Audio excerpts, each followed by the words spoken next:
Wrists and hands play such an important part in the yoga asanas. They tend to be very weight-bearing a lot of the time, and if you haven't warmed them up, sometimes it can be uncomfortable.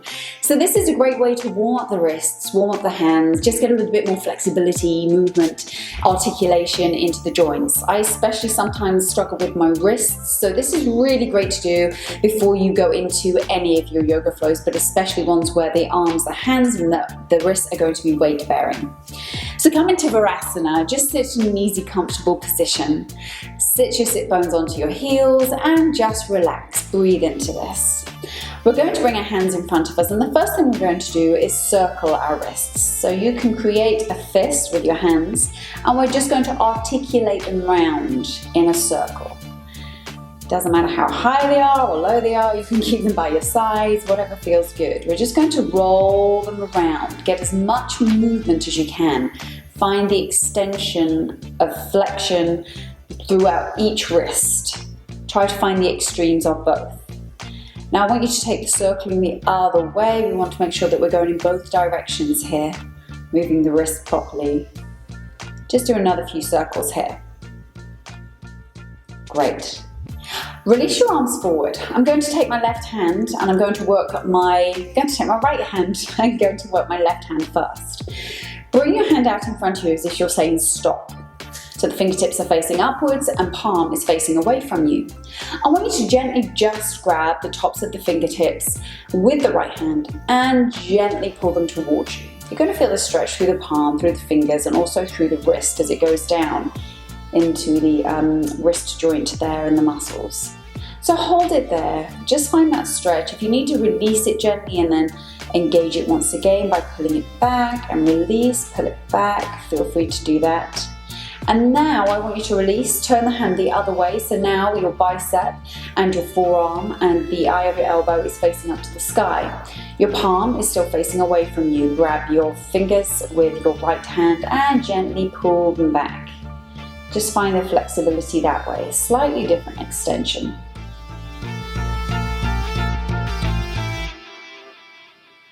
Give that another pull or two. Again, do it gently, warm up the hands. Release that hand, now let's do the other way. So I want you to keep your arms straight. This time the back of your hand is facing away from you and your fingertips are pointing down. Get your right hand and just gently pull on the wrist. Now what I want you to do this time, instead of grabbing the fingertips and pulling from down low, I want you to push just on the back of the hand, like on the palm back of the hand. Just gently push, just a few little pushes, doesn't have to be hard, heavy, just a tiny bit to increase the mobility. Let's turn the hand up the other way, palm facing towards you this time, fingertips to the sky. Let's do the same thing. Just pull it in. It helps if you keep your arm as straight as possible here, only a slight softness through the elbow, just to increase that flexibility. Let's take that to the other side and do that whole sequence on the other side. So we're going to keep the palms facing outwards this time, fingertips facing up, left hand, just pull gently, stretch through the wrist, opening up the hand,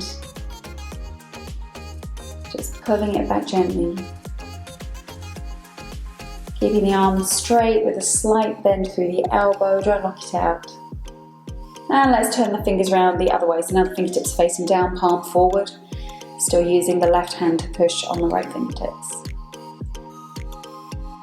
Hold into this, take a deep breath.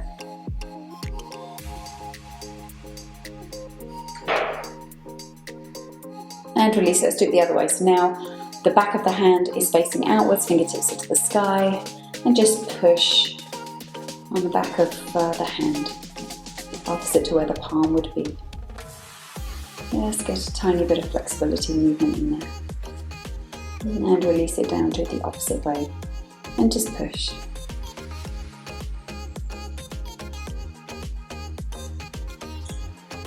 And once we've done that, just give your fingers the 5-star treatment, like the flashing stars, and then we're just going to interlock our hands and push the palms out away from you. So just reach forward, fingers are interlocking, just embrace that stretch right there. Go take it a tiny bit deeper, take a breath in, release the hands. Again, just wiggle all of the fingers. Come down onto all fours, tabletop. Place your hands in front of you, shoulders stacked over the wrists, hips stacked over the knees. We're going to take some circles in tabletop. So find your neutral position, get comfortable, tops of the feet against the floor, and we're going to slowly rock in a clockwise direction. So you're going to go to the left, come up, round and forward, bring it back. Do this just a few times. Take it slow and steady.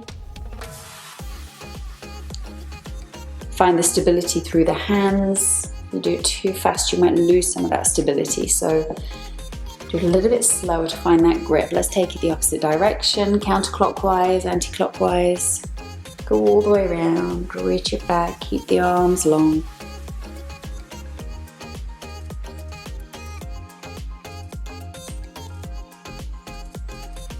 And bring it back to neutral. This time we're going to turn our palms out to the sides of the mat.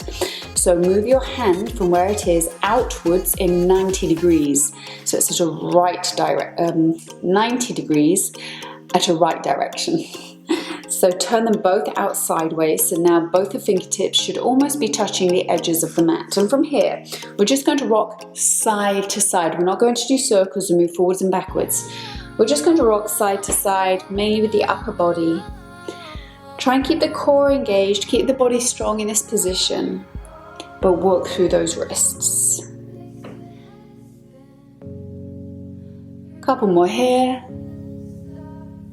And we're going to now turn our hands towards our knees. So you're going to turn them once again so they're at a 180-degree angle from where they originally started, facing forward. And they are now both facing the knees. I want you to try and get everything in line and straight. If this is a little bit too much of an extension, because this can be quite a strain going up the forearm, I want you to just stay with a sideways motion or bring the arms almost. Wherever you find comfortable, please don't extend yourself beyond what feels good and right to your body. With the fingertips facing your knees, I want you to take those circles like we did in the first movement. So we're just going to go up and around. You're not going to be able to go as far back this time.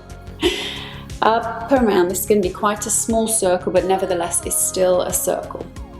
So take a few. I'm going anti-clockwise. You might be going clockwise. It doesn't matter as long as you go the opposite way in a second. Another couple here.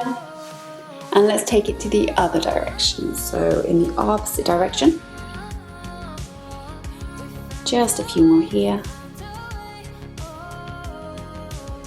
Last one. And gently slide your palms back round to face front. Sit back and shake them out. You're really going to feel that with the wrists. In fact, at this point you can circle them once again. Just to get out any niggles or any tension that built up in the wrists. But they really should feel like they have quite a bit more movement now. Let's shake them out. Shake the wrists. Let every bit of tension go. And the last thing we're going to do is take them into the Anjali Mudra, which is prayer position with the hands. So I want you to bring your palms together. Fingertips are touching. Reach the elbows out wide. And I just want you to gently push the palms against each other. You're going to feel this across your chest, as well as your biceps, as well as the palms and the hands. Just create a tiny bit of heat. Take a deep breath in. And release. Let go. Now you're ready for your other asanas.